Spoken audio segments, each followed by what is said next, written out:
আব্দুল কালাম বলেছিলেন, স্বপ্ন সেটা নয় যেটা তুমি ঘুমিয়ে দেখো, স্বপ্ন হলো সেইটা যেটা পূরণের অদম্য ইচ্ছা তোমাকে ঘুমাতে দেয় না। তো বস, ওঠো, জাগো, জেগে উঠো নিজের স্বপ্ন পূরণের লক্ষ্যে। আর তো মাত্র 47টা দিন, দেখতে দেখতে কেটে যাবে, সিলেবাসটাও সম্পূর্ণ শেষ হয়ে যাবে। তাই আমি বারবার তোমায় রিকোয়েস্ট করছি, একটু কষ্ট করে পড়ে নাও। আজকের স্টাডি প্ল্যান অনুযায়ী আমরা জিকে থেকে গুরুত্বপূর্ণ 3টে টপিক দেখে নেব। তার মধ্যে দেখব যে ভারতের জনগণনা, গুরুত্বপূর্ণ সংবিধান সংশোধন আর নোবেল পুরস্কার। এই 3টে টপিক 10 মিনিট করে 30 মিনিটের মধ্যে তুমি খতম করবে। এবার কথাটা হচ্ছে যে দাদা, আমরা কোথা থেকে পড়বো? তুমি যেখান থেকে পারো পড়ো, বই থেকে পড়বে না, খাতায় করা তোমার নোট থেকে পড়বে না, পিডিএফ থেকে পড়বে, সেটা তোমার বিষয়। মোদ্দা কথা, এই 3টে টপিক আজকে তোমাকে পড়তেই হবে। এবার তুমি যদি কোথাও কোনো কিছু না পাও, এই দাদা তো তোমার সাথে রয়েছে, চলে আসো আমাদের টেলিগ্রাম চ্যানেলে, সেখানে পিডিএফ আমি দিয়ে দিচ্ছি। পিডিএফটা ডাউনলোড করে এক্ষুনি চটপট পড়ে ফেলো। আমি ডেসক্রিপশনে লিঙ্ক, চ্যানেলের লিঙ্ক দিয়ে দিচ্ছি। সরল সুদ এমনই একটা টপিক, যে কোনো পরীক্ষায় তুমি এখান থেকে একটা না একটা প্রশ্ন পাবেই। এবার আমি এখানে উদাহরণস্বরূপ 10টি প্রশ্ন তুলে দিলাম। এই 10টি প্রশ্ন সঠিক করতে পারলেই মনে করো এই অধ্যায় থেকে যে প্রশ্নই, মানে যে অঙ্কই আসুক না কেন, তুমি তা সঠিক করে আসতে পারবে। স্ক্রিনশট করে অঙ্কগুলো এক্ষুনি প্র্যাকটিস করে ফেলো। দেখো, এই টাইপের অঙ্কগুলো করবে যে সুদের হার %% হারে সরল সুদে একটি নির্দিষ্ট পরিমাণ টাকা কতদিনে দ্বিগুণ হবে যদি সুদ অর্ধবার্ষিক হিসাবে গণনা করা হয়। দ্বিতীয়ত দেখো, বার্ষিক এত % সরল সুদের হারে এত টাকা ঋণ দেওয়া হয়েছে, 5 বছরের সরল সুদ 3 বছরের সরল সুদের থেকে কত বেশি? এই টাইপের প্রশ্ন। বলছে সরল সুদে একটি নির্দিষ্ট পরিমাণ অর্থ 2 বছরে এত টাকা এবং 5 বছরে এত টাকা, সুদের আনুমানিক হার নির্ণয় করো। এই টাইপের প্রশ্ন। কোনো নির্দিষ্ট পরিমাণ অর্থের উপর কোনো নির্দিষ্ট পরিমাণ সুদের হার আসলের এত হলে পরে যদি সুদের হার এবং বছর হিসাবে সময়ের সংখ্যা একই হয় তবে সুদের হার কত? এই টাইপের প্রশ্ন করবে। তারপর দেখো আরও দুটো আছে, এগুলো দেখে নাও। যে এত টাকা এত % সরল সুদে 5 বছরের বার্ষিক কিস্তি কত হবে? এই টাইপের প্রশ্ন। এক ব্যক্তি 2019 সালে 31শে জানুয়ারি তোমার হচ্ছে 1000 টাকা ব্যাংকে জমা রেখেছিল এবং একই বছরে সে 13ই ফেব্রুয়ারি তা তুলে নেয়। বছরে 5% হারে তিনি কি পরিমাণ সুদ পেয়েছিলেন? এই টাইপের প্রশ্ন করবে।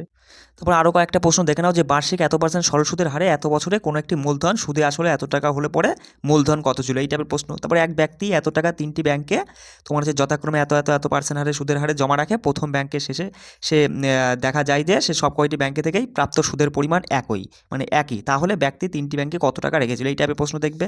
আর দুটো আছে, দেখে নাও। যে এক ব্যক্তি একটি ব্যাংকে পৃথকভাবে এত টাকা এবং এত টাকা জমা রাখেন, যদি 5 বছর পর ওই দুই আসলের সুদের পার্থক্য এত টাকা হয় তবে ওই ব্যাংকে সুদের হারটা তোমাকে জানতে হয়েছে। এই টাইপের প্রশ্ন।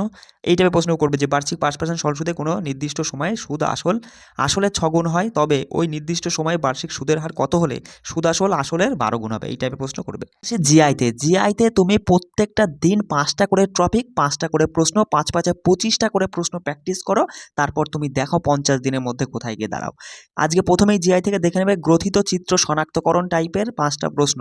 কোন ধরনের? যেমন এই একটা ছবি দিয়ে তোমাকে বললো যে প্রদত্ত চিত্রের লুকানো বিকল্পটি চিহ্নিত করো। এই যে এরকমভাবে 3টে 4টে অপশান দিয়ে দেবে, এর মধ্যে কোন অপশানটা এর মধ্যে লুকিয়ে আছে সেটা তোমাকে সঠিক উত্তর করতে হবে। তারপর 2 নম্বর দেখবে আজকে ভেনচিত্র থেকে 5টা প্রশ্ন তুমি দেখবে এই টাইপের, যেখানে এখানে বলে দিয়েছে যে শিক্ষিত, এটা ত্রিভুজটা স্বীকৃত বোঝাচ্ছে, ধনী হচ্ছে আয়তক্ষেত্রটা, আর বৃত্তটা হচ্ছে চাষি। তাহলে এখানে প্রশ্ন তোমাকে বলছি যে কোন বর্ণ চাষিকে নির্দেশ করে যে শিক্ষিত হলেও ধনী নয়? কি বললাম? কোন বর্ণ চাষিকে নির্দেশ করে যে শিক্ষিত হলেও ধনী নয়? এবার সঠিক উত্তরটা তোমাকে করতে হবে। এই টাইপের প্রশ্ন তুমি 5টা চটপট দাগাও আর পড়ে ফেলো। আমরা বর্ণমালা সংক্রান্ত সমস্যা থেকে 5টা প্রশ্ন দাগিয়ে চটপট সমাধান করব। কোন টাইপের প্রশ্ন? দেখো, যে ইংরাজি বর্ণমালায় কে এর ডান দিকের 11তম বর্ণের বাঁ দিকের 15তম বর্ণটি কি? এই টাইপের 5টা প্রশ্ন চটপট দাগাও আর অ্যান্সার করো। তারপর দেখবে রক্তের সম্পর্ক থেকে 5টা প্রশ্ন তুলবে। যেমন কোন টাইপের প্রশ্ন? যেমন রাজেশকে ফটোতে দেখিয়ে সুনিতা বলল তার মায়ের একমাত্র পুত্র হলো আমার বাবা। সুনিতা রাজেশের কে হন? এই টাইপের 5টা প্রশ্ন দাগিয়ে চটপট করো। এবার দেখবে দিক নির্ণয় সংক্রান্ত সমস্যা থেকে 5টা প্রশ্ন।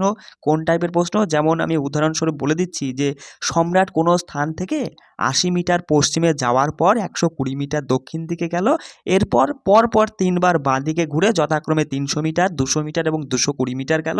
প্রথম স্থানটি শেষ স্থানের কোন দিকে এবং কতটা দূরে অবস্থিত? এই টাইপের প্রশ্নও তুমি করবে। চলে আসে হিন্দিতে তোমাকে তো বলেই দিয়েছি যে হিন্দির জন্য তুমি আমাদের টেলিগ্রাম চ্যানেল এসএসসি জিডিজিকে 98 আমি ডেসক্রিপশনে লিঙ্ক দিয়ে দিচ্ছি, সেখানে চলে যাও। প্রত্যেক দিন একটা করে প্র্যাকটিস সেট দিচ্ছি। 50 দিনে তুমি 50টা প্র্যাকটিস সেট করলে নিম্নে বলছি তুমি মোটামুটি নাই করে 12 থেকে 14টা প্রশ্ন সঠিক করে আসতে পারবে। চলো, ভিডিওটা ভালো লাগলে সবাই একটা লাইক করে দিও। জয় হিন্দ।